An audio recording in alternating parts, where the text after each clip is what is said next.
Hello viewers, if you jump onto GT7 at the moment you might notice it looks a little bit different. A lot of celebration going on in this main screen, and that's because of the 25th anniversary celebration of the game. You see here getting the 25th anniversary X2019. There are also a couple of events based on the World Finals.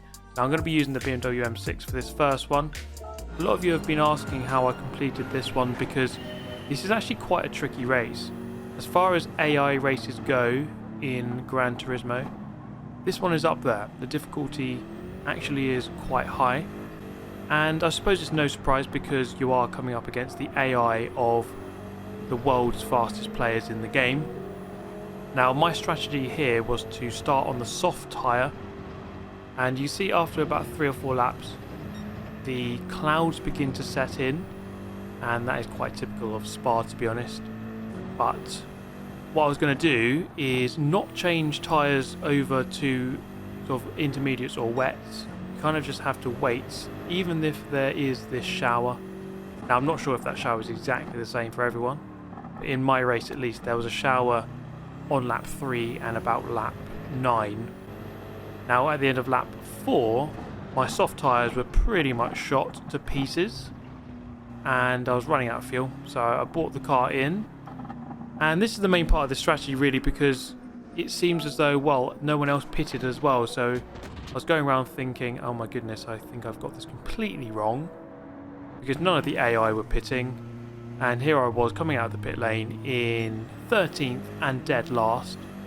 But it wasn't much of a problem. At the end of this lap, I was on the medium tyre now, by the way.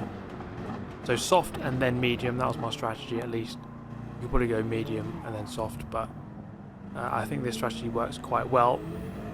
I was quite able to catch up with the AI.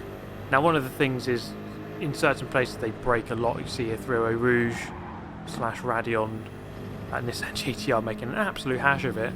You have to be quite careful of that, be quite mindful of timing your momentum like this, so that you get a good run on the exits, because you can easily lose a few seconds by not timing it correctly.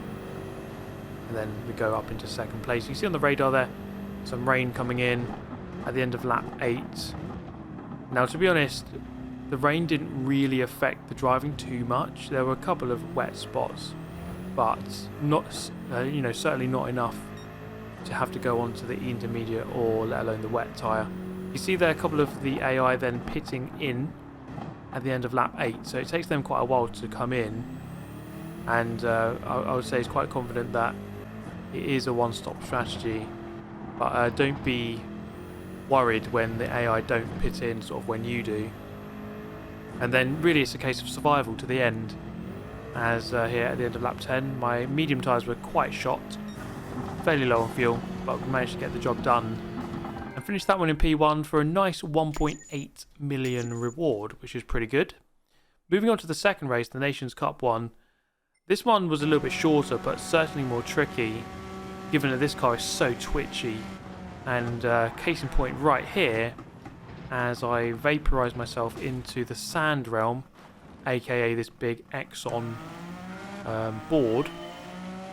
But the main thing I realised with this car is sort of less is more. It's very, very twitchy. The front end is very pointy. It wants to turn in very quick, and sometimes the rear end doesn't follow. So you have to be very careful. It took me until halfway through the third lap to come up towards the leader here. And again, it's just a case of not rushing it too much, just under-driving the car. And eventually here, going up the inside into the final turn, and taking the lead of the race with 4 laps left to go. And therefore from here it was a case of just bring the car home and, well, try and improve and get some nice faster laps, but at the same time make sure we don't have a catastrophic crash, which was so easy to do. This car, you see they're having a bit of a wiggle into the final corner of the final lap of the race, but eventually bringing it home. There's about 5 seconds to spare to the guy in second place, and we get that one done. Now you see here there's an increased rewards campaign now on in sport mode. They've actually replaced Daily Race A, and there's this weird logo here which I've not seen before. And what that means is basically they've increased the rewards by plus 400%, which is about where it needs to be in online multiplayer because it's actually too low most of the time. But here we go. This is the new daily race A. I was a little bit disappointed that they just replaced race A rather than adding a new race.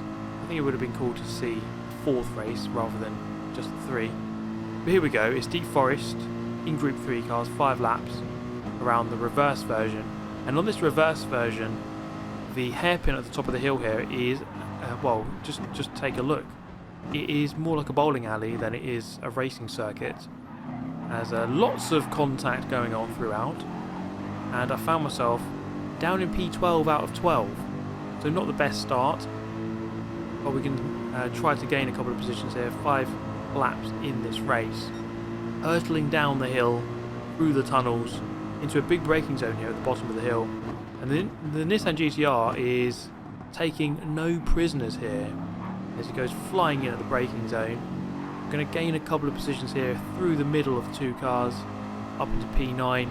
Now watch this massive assassination attempt, and well, a very successful one at that, as the German there firing off the Ferrari into Barrier, and well, a job well done there if that's what your intention is. Coming down towards the final corner, running very wide there, and this track does have a rather nice flow to it in this direction. We actually get quite a good exit here, and I'm quite surprised because the Nissan GTR is actually a very quick car in a straight line, but we are very close in the slipstream, pulling out to the right hand side and moving up into 7th position as we then round up the hill for the second time.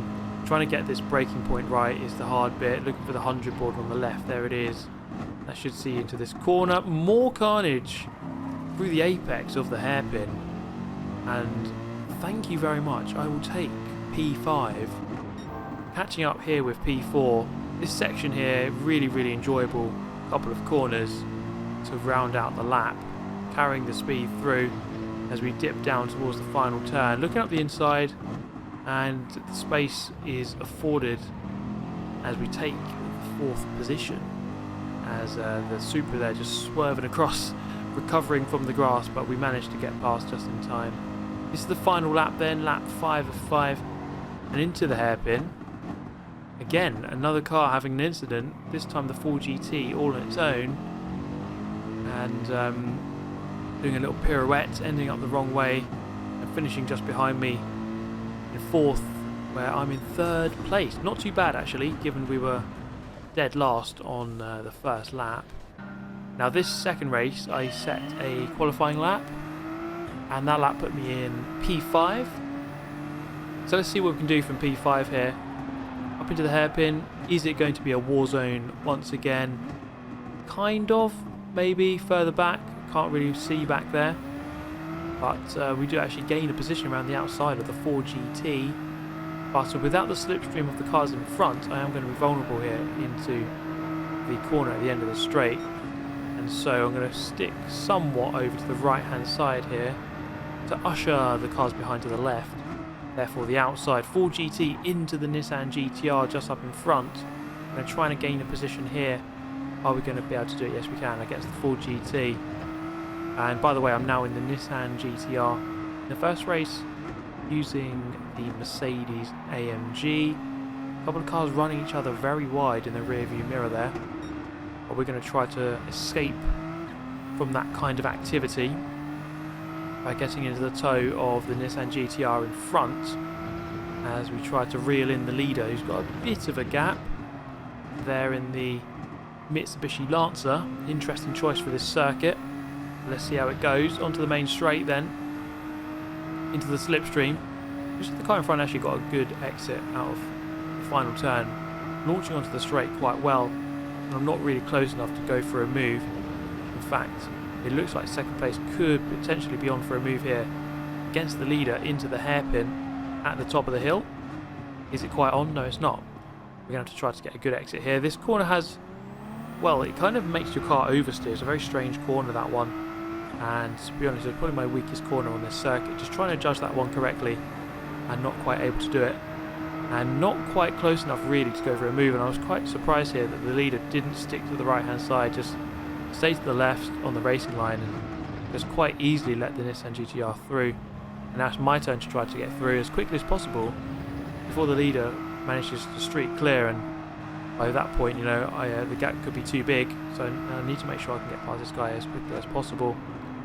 I think there was a bit of contact there between the two of them, hence the Nissan GTR in the lead just running slightly wide, and we follow as closely as possible through here, potentially attack into the final turn. We do manage to get the mini switcheroo there and head up the inside and take P2 at the end of lap 2. Oh my goodness, the leader there. Big moment on the edge of the curb, swerving wide but managing to recover. And we are firmly in the slipstream now. Look at this. As we have the overspeed coming up the hill. Which side are we going to go? We're going to go to the right hand side. The outside for this initial part. And there's going to be a slight bit of contact. We're going to graze across the side of barrier and head into the hairpin. I felt like I gave him enough space, but maybe not. It was quite close either way. And I'm down into 4th position, up behind the Mazda RX Vision. Am I close enough to go for a move? Definitely not here. But the Nissan GTR once again takes the lead, and I send in a massive move. I really didn't mean to do that, just way too late on the brakes, and almost kill my fellow Greek driver. I say fellow Greek, I'm not Greek. I don't know why I say fellow Greek. I'm not Greek at all.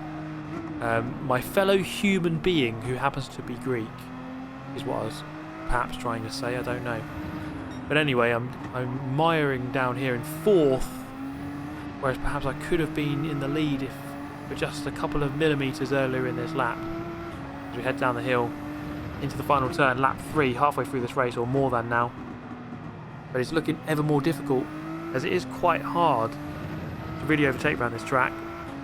As well, this proves as I finished in P4 ultimately. So I decided to set a qualifying lap. I improved to a 24.3, but this lap is going to be slightly quicker. And let's take a look then as we maximise the track on the right, get a good run through the left on the brakes on the 100 board, going really hot in, actually probably a bit too fast, but get on the power as early as possible on the exit, which is crucial on that corner as you're leading out to this long straight. That ghost is a ghost of the 124.3 I did on the lap before, so I know that if I carry this advantage through to the end, I've got a quicker lap. Braking on the beginning of this curve on the left, maybe a slight bit after, maybe a few metres after. Carry the speed in, back on the power as early as possible, keep to the curb on the left until the very end. Fire the car in, back on the power, really abuse that curb on the left there. Get close to the wall there, and here is, if possible, getting your left wheel on that white line, if not inside. A little bit wide there, but that's actually a good line. Carrying the speed through the banking. Keep to the right here, this left-hander, quite blind, but you can actually carry a lot of speed through there. Let the car carry wide down the hill, braking at the beginning of the barrier on the left, carry the car in, and then on the power early, maximise the track grip on the exit. And I have indeed carried the advantage through to the end of the lap, and it's going to be a 1 minute 24.090, which was good enough for pole position. And could it be third time lucky in this event of trying to secure a victory at long last? First 2 races starting towards the back. Well, the second race starting towards the middle. This one starting firmly at the front of the pack. Can we finish at the front of the pack? That is the question. Into the hairpin. And the guys behind not quite close enough to go for a move. In fact, this first lap was quite solid, and I managed to pull away and secure a 1.1 second advantage at the end of that lap. At the end of lap 2, beginning of lap 3, I did a 125.2, but the guy behind did a 124.5, 7/10 quicker. And that's quite, well, I mean, that's very quick, and it's pace I couldn't quite have access to. I could dip into the 24s on a good lap, but not quite mid-24s. Parking it on the apex here, so the guy behind couldn't quite perform the old switcheroo. And as we head down the back straight here, I realise how close he is, so I move over to the right again, just shepherding my opponent to the left and therefore the outside on the downhill braking point, and there's not much they can do. Park it on the apex to again prevent the switcheroo, and boom, a successful defence. This section here is quite easy to defend as long as you just stick to your line and drive fairly well. The car behind will probably find it quite difficult to get past you, and I think that's proven to be the case here. Following the banking there through the right, flick it into the left. Very enjoyable corner, that one, and if anything we've probably pulled away by a couple of tenths through that section, and which kind of alleviates the pressure coming onto this main straight, which is really where the overtaking really happens on this track. Main straight into the hairpin and then the subsequent straight here, and I brake a little bit narrow and a bit late. Luckily for me, the car behind wasn't able to get up the inside on the exit, and on lap 5 a similar sort of thing. I go a little bit deep and the pressure's on. You can see just how close he is. Less than half a second, in fact less than 3/10 of a second. Very, very close indeed. And like I just said, you know, as long as I drive fine through this section of the track, I should be okay. But with someone so close to you, you can't help but notice their presence. But through here I managed to keep my cool. Through the right, through the left, keep the speed up, and I should be far away enough here that he can't really go for a big move into the final turn, and that thankfully proves to be the case as we round out the final corner of the final lap and manage to secure a victory in this 25th anniversary event on Gran Turismo 7. Quite an enjoyable couple of races there, and yeah, it's always really cool to get a win. Ultimately, I think this was quite a cool event, the 25th anniversary, coinciding with the update 1.26 as well. Did make the game feel a little bit more alive, and I hope that they can bring out more kind of events like this in the future. But please do let me know your thoughts. There's another video on the screen right now for your viewing pleasure. But in the meantime, have a nice day. I'll see you next time. Goodbye.